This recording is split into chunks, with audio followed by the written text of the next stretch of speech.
From Prince George, close to the geographical center of British Columbia, western white spruce capital of the world, and one of Canada's fastest growing cities, the highway carries us west, through the rich farmlands, to Vanderhoof. Vanderhoof is well known for being in the heart of the big game country. Fort St. James at the east end of Stewart Lake was established in 1806, and the Hudson's Bay Post is a reminder of the days when voyageurs conquered an unknown continent. And reminiscent of those days is a lake barge with its cargo of freight, and too the typical lake boat paddled today by an outboard motor.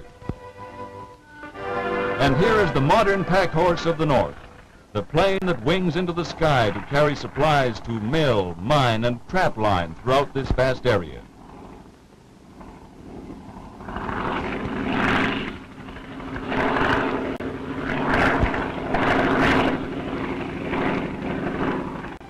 From Vanderhoof to Fraser Lake, the highway cuts a straight line past fertile farmlands through rolling hills, through the Indian village of Fort Fraser with its place in the history of British Columbia. Burns Lake is in the center of what is known as the Lakes District. Burns Lake, served by Highway 16, continually hums with its main industry, spruce logging. Logs brought to its busy sawmills make this town throb with the certainty of greater things to come. At Burns Lake, we meet the Canadian National Railway, which we will do often as we proceed on our journey over Highway 16, for they go practically hand in hand from here on. The entire district is a hunter's paradise, a fisherman's dream come true. Telkwa with its scenic setting backed by Hudson's Bay Mountain. From Telkwa at the junction of the Bulkley and Telkwa rivers, pack trains go back into the hills and mountains to return with large moose and other big game. En route to Smithers, we skirt more large farmlands. Divisional point on the Canadian National Railway, Smithers is a thriving town of over 3,000 people and principal center of this highly developed farming territory. Lake Cathlin nearby is dominated by majestic Hudson's Bay Mountain and its massive glacier. Ahead lies the famous Rocher de Boule near Hazelton as we pass more farms en route to Morristown.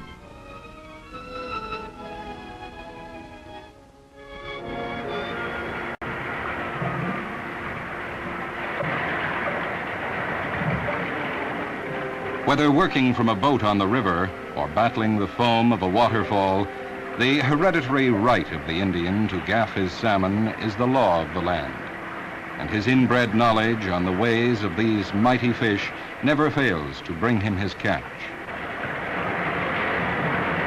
For many centuries, the Indians have been spearing and netting fish at Morristown Falls and in the well-filled rivers.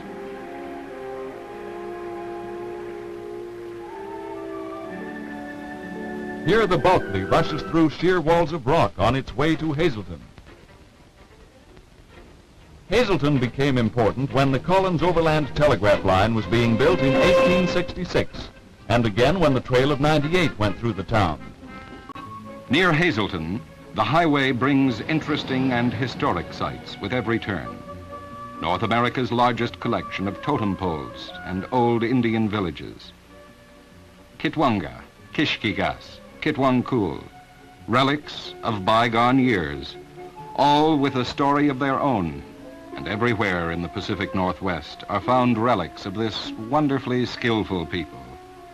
They knew the great potential of the land and drew for their sustenance on its resources, each generation leaving behind monuments of great individuality in the form of totem poles.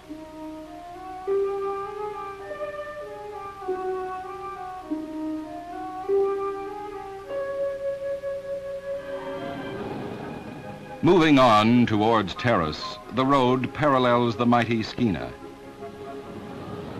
Terrace is described by its residents as the paradise of the last West.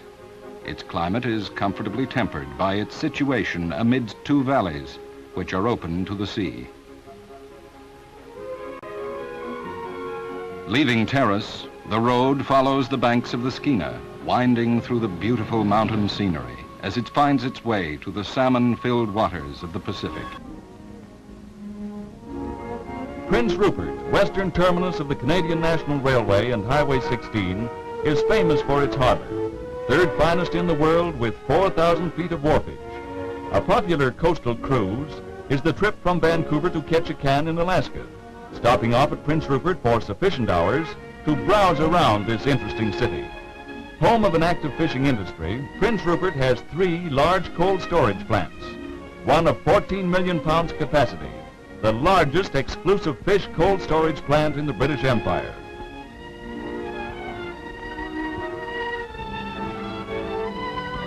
Shopping, too, can be enjoyed leisurely during stopovers, and many articles of Indian handicraft can be purchased, including the famous black slate totems carved by the Haida Indians of the Queen Charlotte Islands nearby.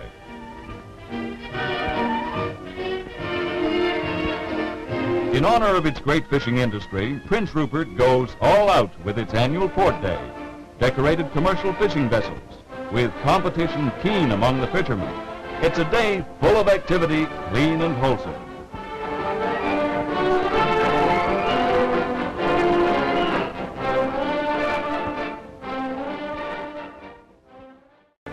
Totem Park in the town for restful relaxation. The wolf totem in colorful garb stands as a silent sentinel over Prince Rupert's city and harbor, unshaken by the gleaming plains that wing us to the airways of the world, as we take leave of this famous city and say adieu to Highway 16, with all its attractions, historic reflections, scenic beauty, and industrial activity, as we fly into the evening sunset, enriched, happy, and refreshed, to have seen and experienced this land in British Columbia.